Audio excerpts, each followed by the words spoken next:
Bonjour et bienvenue dans Change Drivers, l'émission dédiée à l'art de conduire le changement tel qu'il est pratiqué par les dirigeants d'entreprises de croissance. Notre invitée, c'est Alice Daguerre, la CEO et cofondatrice de The Family. On la retrouve tout de suite.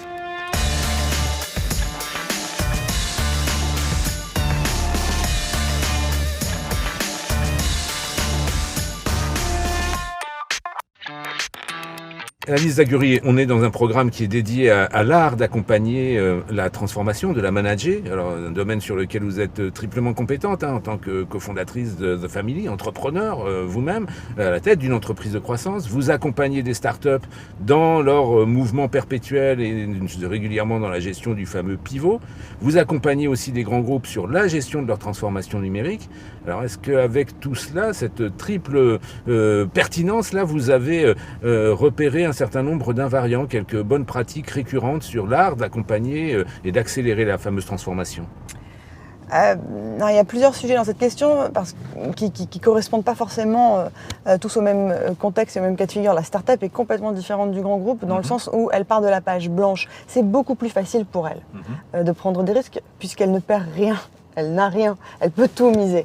Dès qu'on commence à avoir une réputation, des clients, une marque, les enjeux sont beaucoup plus forts et c'est là que l'inertie peut avoir un impact de spirale infernale, où on choisit de ne plus rien faire parce que ça pourrait ne pas marcher.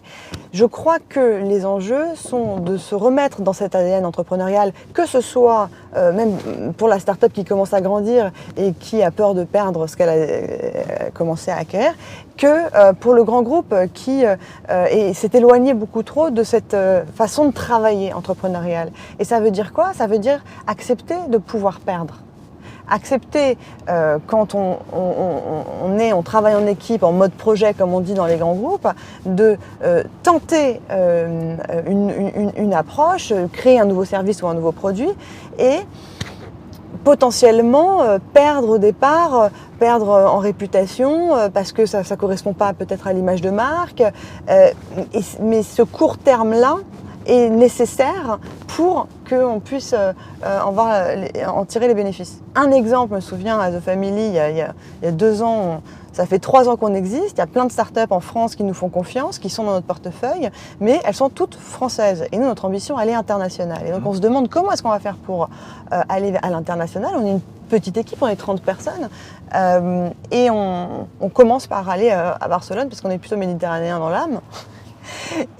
Et manque de bol, on fait ce qu'on sait faire, de l'éducation, des conférences, les gens viennent à nos conférences et puis comme ça nous permet un peu d'acquérir une certaine légitimité, les entrepreneurs viennent à nous, mais il n'y a pas de fit. Il n'y a pas de fit et très rapidement on se dit au bout de 6 mois il faut qu'on reparte. On a perdu à ce jeu-là, mais on se rend compte en revanche de cette expérience que il serait bien de tourner tous nos efforts d'éducation en ligne vers ce public international, ce public européen. Et donc arrêter de faire des vidéos en français et parler uniquement anglais, ce qui n'est pas facile pour nous déjà, parce que c'est pas comme si on n'avait pas un super French accent à chaque fois qu'on parlait. On le fait et nos fans en France, ceux qui nous suivent, se disent c'est pas possible, The Family, vous vous rendez compte, on ne comprend plus rien. Oui, on a perdu au change au départ. On a vraiment vu les courbes diminuer, mais sur le long terme, sont venus un nouveau public, un public étranger. Vous évoquiez là justement une situation qui n'a pas forcément été très simple à gérer, où il a fallu que vous évoluiez dans votre approche de l'action que vous meniez. Régulièrement, un des points sensibles en matière de transformation, ce sont les réticences au changement que le simple énoncé là, du projet peut susciter. Est-ce que vous avez quelques bonnes pratiques aussi à partager sur l'art de peut-être les limiter, les prévenir? À The Family, on a 2 thèses. Qui sont vraiment opposés et on essaie les deux. Il y a une thèse qui est incarnée par Pathfinder qui est ça sert à rien d'essayer d'innover dans une infrastructure qui a un business model qui est connu. Si vous voulez avoir une approche véritablement disruptive, allez innover en dehors, c'est-à-dire appuyez-vous sur un écosystème d'entrepreneurs. C'est ce qu'on fait avec Pathfinder, les grands groupes viennent nous voir, nous sollicitent, on a une problématique, donnez-la à vos entrepreneurs et on fait un POC, un Proof of Concept. S'ils aiment, ils misent, ils investissent. Voilà, donc c'est externalisé. On ne recherche pas.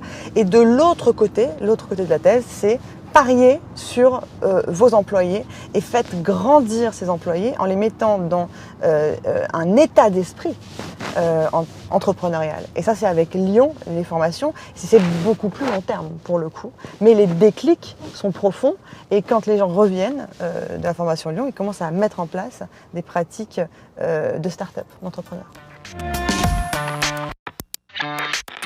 Dans beaucoup de projets de transformation, aujourd'hui, il est question de RSE, de responsabilité sociétale et environnementale. C'en est presque un symbole, on est dans une voiture électrique. En quoi est-ce que ça devient de plus en plus, pas une incidente, quoi, un petit ingrédient en plus, mais quelque chose de structurant dans beaucoup des projets que vous accompagnez ? Je pense que les startups, du moins le monde dans lequel j'évolue au quotidien, envisagent cette question de manière complètement différente, encore une fois, des grands groupes. C'est-à-dire que les grands groupes, on a dû imposer, un peu légiférer, enfin créer une règle pour qu'on puisse respecter l'environnement, et parce que ça n'avait pas été là dès le départ. La différence avec une start-up, c'est qu'elle va chercher systématiquement un alignement des intérêts. D'accord ? C'est-à-dire qu'elle va chercher à régler un problème et que la manière dont elle le règle soit alignée avec les intérêts de ses clients, de ses bénéficiaires, de ses utilisateurs, de ses partenaires, de ses investisseurs. Et donc cette logique de penser en écosystème, de penser au bienfait, de penser, je pense à, ne serait-ce que par exemple, enfin, ne serait-ce c'est très important, mais d'intéresser ses employés à la réussite d'un projet. L'alignement des intérêts est structurant et permanent dans la façon dont on construit son business model. Donc il y a moins la nécessité, si je puis dire, de venir créer une règle pour que ce soit en conformité avec les enjeux environnementaux, sociétaux, etc. Bon nombre des entreprises, notamment les grandes structures qui se lancent dans des démarches de transformation, se rendent compte aussi qu'elles ne peuvent pas y arriver en vase clos. Il faut intégrer non seulement ses salariés, mais aussi ses partenaires, ses financeurs, ses apporteurs de solutions divers et variés. Est-ce que vous avez quelques conseils sur la bonne manière justement d'aborder la transformation, mais dans une logique d'écosystème ? Vous le faites, vous, en permanence ? Je ne voyais pas comment le faire autrement, en fait, et surtout ça. C'est-à-dire que The Family naît d'un constat qui est l'entrepreneur en Europe n'est pas aidé. L'environnement est même toxique puisque celui qui essaie de grandir doit partir pour se développer. Et de là, il y a toutes les barrières en fait qu'on va mettre en exergue, qui sont les barrières culturelles, structurelles à l'ambition et à la réussite de ces startups. Donc on va les attaquer une par une. Et pour ça, on ne change pas un écosystème sans aligner, encore une fois, les intérêts des différents acteurs, des différentes parties prenantes, que ce soit les pouvoirs publics, les institutions, les écoles, les grands groupes et les entrepreneurs. Le tout fonctionne ensemble. Par contre, évidemment, il faut fonctionner en collaboration avec l'ensemble des parties prenantes, mais ce qu'il fallait changer, c'était les relations. Les relations, c'est-à-dire ne pas être subordonné. Le problème, un des problèmes qui était le nôtre, en tout cas, c'était qu'il y avait une relation de subordination entre les structures qui accompagnent l'innovation, qui étaient dépendantes des pouvoirs publics, par exemple, qui vont aller chercher de l'argent public, typiquement. Et cette dépendance ne crée pas le dialogue, la réciprocité de posture dans le dialogue qui est nécessaire pour faire avancer l'ensemble. C'est-à-dire que moi, je suis très ouverte à travailler, si l'occasion est là, pour le gouvernement, en tant qu'expert, pour faire remonter les besoins des startups, mais je ne veux pas être dépendante de ça.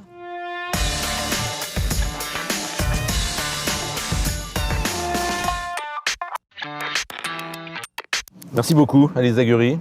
Bonne route pour tous les changements que vous allez conduire et accompagner à la tête de The Family. Et à très bientôt pour le nouvel épisode de Change Drivers.